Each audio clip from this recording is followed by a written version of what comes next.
మీ పిల్లలకి అన్నం తినిపిస్తున్నారా లేక డిజిటల్ మత్తుమంది ఇస్తున్నారా?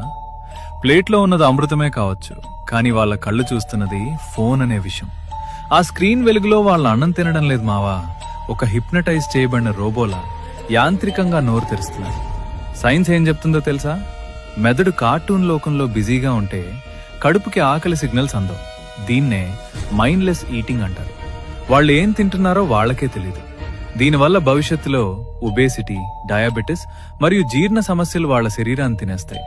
అన్నిటికంటే బాధాకరమైన విషయం ఏంటంటే ఫోన్ చూస్తూ తిన్న పిల్లాడికి కూర రుచి తెలీదు. అన్నిటికంటే ముఖ్యంగా అమ్మ చేతి స్పర్శ కూడా తెలీదు.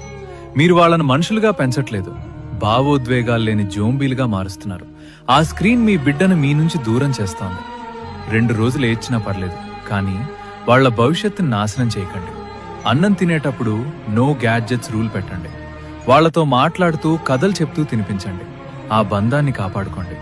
తల్లిదండ్రులందరికీ ఈ వీడియోని ఇప్పుడే షేర్ చేయండి. రైజ్ విత్ రాజ్ని సబ్స్క్రైబ్ చేయండి.